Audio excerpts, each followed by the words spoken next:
In this video, we're going to run through 8 LinkedIn ad tactics that will turn your campaigns from lukewarm into, well, slightly less lukewarm. But in all seriousness, implementing these tactics will put you ahead of 99% of companies running LinkedIn ads. So why should you listen to us? Well, we've managed millions of pounds across paid media channels, including LinkedIn and Google Ads, and worked with over 100 B2B companies.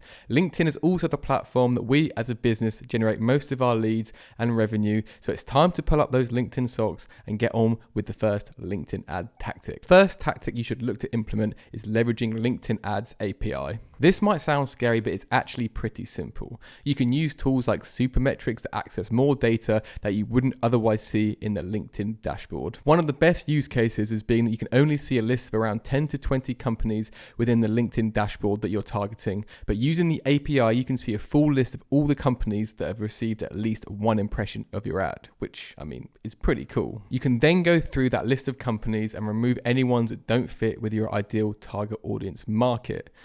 LinkedIn ads is only as good as the companies who set up their profiles. So I wouldn't be surprised if there's many that have set up their company under the wrong industry, for example. This method of using the API is a great way to negative out any of the companies which you believe you're wasting budget promoting to. If you want a quick way to set this up, you can always use our tool Inflows, which uses the LinkedIn Ads API and shows you a list of company targeting data.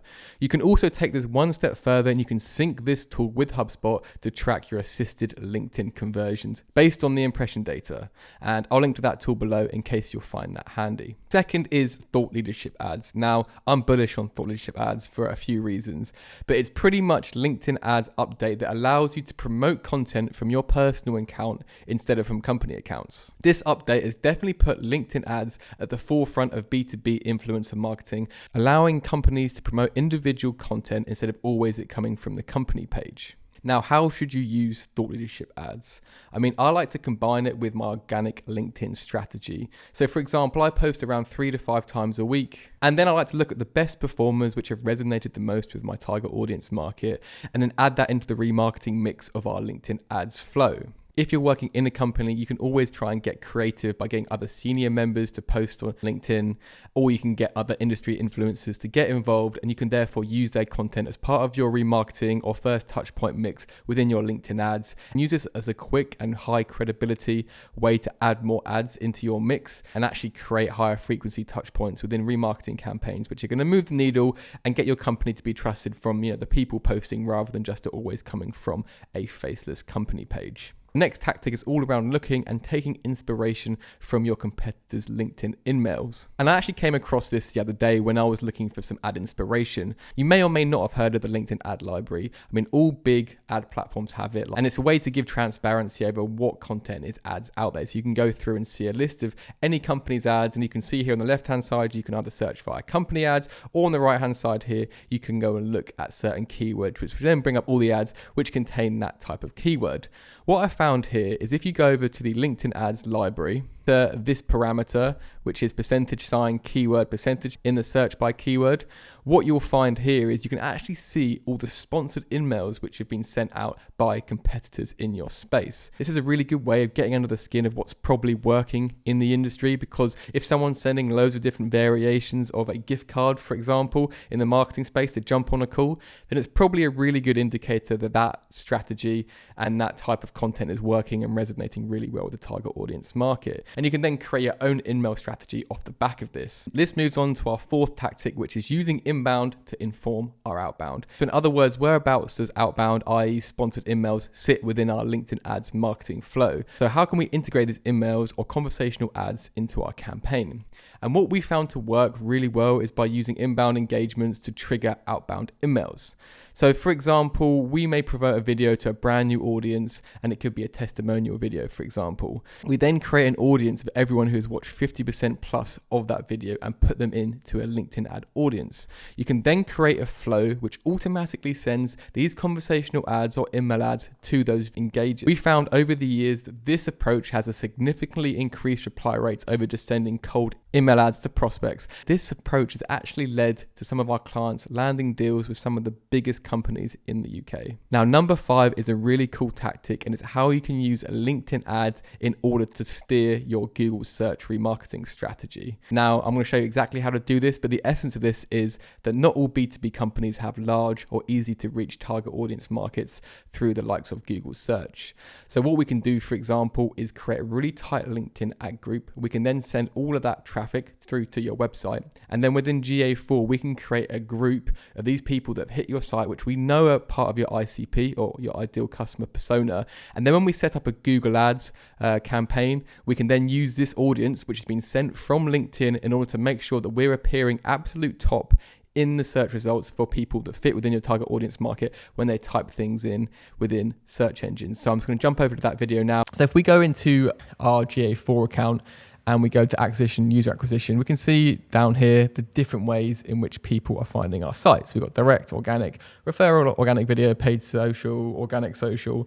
If we go up to this little plus icon here and go down to traffic source and go on to cross channel and click on session source medium, down here, it will start telling us, paid social, for example, it's LinkedIn paid. So I can copy this, and if I go across to admin and go across to audiences, what I can do is create a new audience where I say create a custom audience, and I can add traffic source, and I can go down and I can use the same source medium, and then I can go add filter and contains paste LinkedIn paid and click on that. And if I click apply, what we want to do is then make sure that every time someone goes from our LinkedIn to click to our website, for example, which is what we recommend from a first touch on LinkedIn, then someone is then put into this GA4 remarketing. And then once it hits around 1,000 people, what we can do is next time we go into search and type in, say, for example, CRM, if Monday had identified that us as an audience in GA4, what they could say is, even though we're not typing in an audience, which is as high intent, they would maybe bid 2 or 3 times the amount because we've already been to their site 1 or 2 times. And we want to make sure that we're using that LinkedIn audience to actually create that foundation, drive that initial awareness touch point. And then we want to make sure that we're bidding even more on what we call a remarketing search ad to make sure we're appearing in front of that person to really drive the effectiveness. Now, number 6 is something I'm not going to go into too much, but it's all around getting a cheaper CPC tactic. And this is something we've been experimenting a lot recently, and I've got a video coming out on it in the next few weeks. So make sure you subscribe so you can follow along to actually see this data that we're kind of working out at the moment. And when you go through a LinkedIn ad campaign setup, LinkedIn ads will show you the recommended amount that you should spend roughly on either a PM or CPC. And it will say, for example, in one of our latest campaigns, we created an engagement thought leadership ad, and it said spend between £1.50 and £2 for each engagement. So we set it as £1.50, and we were getting a good click-through rate, and it was around £1.50 per engagement. What we did a week later is we then took it down to 75p and said we're going to completely disregard what LinkedIn ad says. We're going to say 75p is what we're willing to bid. What results are we going to get? And it actually really shocked us, the results. And top line spoiler of what we found is it didn't quite go down to 75p. It went to about 85, 95p. But what we found is it didn't actually impact the CPC, or it didn't actually impact the seniority of the people that were seeing the ads. We thought there may have been a knock-on effect where if you bid less, you get less premium real estate. But within some audiences, actually doing this means we just got cheaper cost per engagements and actually CPCs without actually doing anything apart from just bidding lower. And it's very different to how different auctions work, for example, in the likes of Google Ads, which is very much not as easy as doing that. So I'll bring out that data. Make sure you subscribe along. Number 7 is all around A/B creative testing. There's 2 ways you can do this. So for example, you can actually create an A/B test and run different ad copy or different creative by just changing one variable and run that for 2 weeks using LinkedIn Ads native tools. The second way you can do this is just go and create a campaign and create 2 different ads and just make sure you know what the naming convention is. Click on this little gear icon and make sure you click on rotate ads evenly.